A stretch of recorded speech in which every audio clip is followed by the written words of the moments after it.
Railway ಇಲಾಖೆಯಲ್ಲಿ ಮುಂಚೆಯಿಂದನೂ ಸಹ ನಿರಂತರವಾಗಿ ಕನ್ನಡಿಗ ಕರ್ನಾಟಕಕ್ಕೆ ಅನ್ಯಾಯವನ್ನ ಮಾಡ್ತಾ ಇದ್ದಾರೆ. ಇಲ್ಲಿಯ ತನಕ ಅನೇಕ ಎಚ್ಚರಿಕೆಗಳನ್ನ ಕೊಡುವುದರ ಮುಖಾಂತರ ಬದಲಾವಣೆ ತರಲಿಕ್ಕೆ ಪರೀಕ್ಷಾ ಕೊಠಡಿಗೆ ನುಗ್ಗಿ ಪ್ರಶ್ನೆ ಪತ್ರಿಕೆಗಳನ್ನ ಹರಿದಾಕಿ 8 ದಿನಗಳ ಕಾಲ ಶರವಾಸವನ್ನ ಅನುಭವಿಸಿ ಕನ್ನಡದಲ್ಲಿ ರೈಲ್ವೆ ಇಲಾಖೆಯಲ್ಲಿ ಪರೀಕ್ಷೆಯನ್ನ ಬರೀಲಿಕ್ಕೆ ಆರಂಭಿಸಿರುವಂತಹ ಸಂಘಟನೆ ಕರ್ನಾಟಕ ರಕ್ಷಣಾ ವೇದಿಕೆ.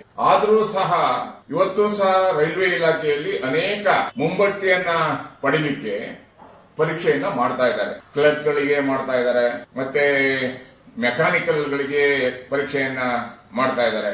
ಅನೇಕ ರೀತಿಯ ಉನ್ನತ ಶ್ರೇಣಿಗಳ ಹುದ್ದೆಗಳಿಗೆ ಪ್ರಮೋಷನ್ಗಾಗಿ ಪರೀಕ್ಷೆಯನ್ನ ಹಿಂದಿ ಮತ್ತೆ ಇಂಗ್ಲಿಷ್ ಭಾಷೆಯಲ್ಲಿ ರೈಲ್ವೆ ಇಲಾಖೆ ಪರೀಕ್ಷೆ ನಡೆಸ್ತಾ ಇದೆ. ಹಿಂದೆನೂ 2 ಬಾರಿ ಎಚ್ಚರಿಕೆಯನ್ನು ಕೊಟ್ಟಿದ್ದಾಗಿದೆ. ಇವತ್ತು 3ನೇ ಬಾರಿ ಕೇಂದ್ರ ಸಚಿವರಾದಂತಹ ಸೋಮಣ್ಣವರು ಇಲ್ಲೇ ಇದ್ದಾರೆ. ಕನ್ನಡದ ಬಗ್ಗೆ ಅತ್ಯಂತ ಪ್ರೀತಿಯನ್ನ ಇಟ್ಕೊಂಡಂತಹ ಸೋಮಣ್ಣವರು, ಪ್ರಹ್ಲಾದ್ ಜೋಶಿ ಅವರು ಬಿಜೆಪಿ ನೇತಾರರು, ಅದೇ ರೀತಿ ವಿಜೇಂದ್ರ ಅವರು, ಯಡಿಯೂರಪ್ಪ ಅವರು ಕರ್ನಾಟಕದ ಬಿಜೆಪಿ ನೇತಾರರು ನೇರವಾಗಿ ಕೇಂದ್ರ ಸರ್ಕಾರಕ್ಕೆ ಎಚ್ಚರಿಕೆಯನ್ನು ಕೊಡ್ತಾ ಇದ್ದೀವಿ. ಏನಾದ್ರೂ ಪರೀಕ್ಷೆಯನ್ನ ನಡೆಸಿದ್ದೇ ಆದ್ರೆ ಅಥವಾ ಅದನ್ನ ತಯಾರಿಯನ್ನ ಈ ಕೂಡಲೇ ಕೈ ಬಿಟ್ಟಿಲ್ಲ ಅಂತ ಆದ್ರೆ ಕರ್ನಾಟಕ ರಕ್ಷಣಾ ವೇದಿಕೆ ನೈಋತ್ಯ ರೈಲ್ವೆ ವಲಯಕ್ಕೆ ಮುತ್ತಿಗೆ ಹಾಕೋದ್ರ ಮುಖಾಂತರ ರಾಜ್ಯದಲ್ಲಿರುವಂತಹ ಎಲ್ಲಾ ರೈಲ್ವೆ ಸ್ಟೇಷನ್ಗಳ ಮೇಲೆ ದಾಳಿಯನ್ನ ಮಾಡಬೇಕಾಗತ್ತೆ ಅನ್ನುವಂತ ಎಚ್ಚರಿಕೆಯನ್ನು ಕೊಡ್ತಾ ಇದ್ದೀವಿ. ನಮ್ಮ ಕನ್ನಡಿಗರ ತಾಳ್ಮೆಗೂ ಒಂದು ಮಿತಿ ಇದೆ. ಈ ಕೂಡಲೇ ಮಾನ್ಯ ಸಿದ್ದರಾಮಯ್ಯನವರು ಮಧ್ಯಪ್ರವೇಶ ಮಾಡಬೇಕು.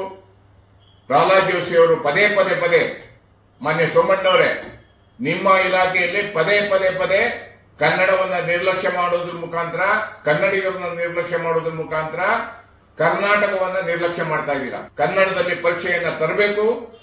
ಹಿಂದಿ ಇಂಗ್ಲಿಷ್ ಮಾತ್ರ ಅಲ್ಲ, ರಾಷ್ಟ್ರೀಯ ಭಾಷೆ ಕನ್ನಡನೂ ಸಹ ರಾಷ್ಟ್ರೀಯ ಭಾಷೆ.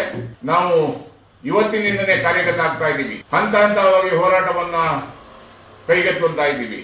ಅದರಿಂದ ಏನೇ ಕ್ರಾಂತಿ ಆದರೂ ಸಹ ಕೇಂದ್ರ ಸರ್ಕಾರನೇ ಕಾರಣ ಆಗುತ್ತೆ ಅನ್ನೋಂಥ ಎಚ್ಚರಿಕೆಯನ್ನು ಕೊಡಬೇಕಾಗುತ್ತೆ. ನಮ್ಮ ಅಧಿಕಾರಿಗಳು, ಪೊಲೀಸ್ ಇಲಾಖೆಗಳು ನಮ್ಮ ಮೇಲೆ ಏನೇ ಮೊಕದ್ದಮೆ ಹಾಕಿದ್ರು ಪರವಾಗಿಲ್ಲ, ನೀವು ಯಾವುದೇ ಕೇಸನ್ನು ವಾಪಸ್ ಪಡೆಯಲ್ಲ ಅನ್ನುವಂಥದ್ದು ನಮ್ಗೆ ಗೊತ್ತಿದೆ. ಆದರೂ ಸಹ ಇವತ್ತಿಂದ ನಮ್ಮ ಹೋರಾಟ ಕ್ರಾಂತಿಕಾರಿಯಾಗಿರುತ್ತೆ. ನೈಋತ್ಯ ರೈಲ್ವೆ ವಲಯಕ್ಕೆ ಮುತ್ತಿಗೆಯನ್ನು ಹಾಕೋದ್ರ ಮುಖಾಂತರ ನಾಳೆಯಿಂದನೇ ಹೋರಾಟವನ್ನು ಪ್ರಾರಂಭ ಮಾಡ್ತೀವಿ ಅನ್ನೋಂಥ ಎಚ್ಚರಿಕೆ ಕೊಡ್ತಾ ಇದ್ದೀನಿ.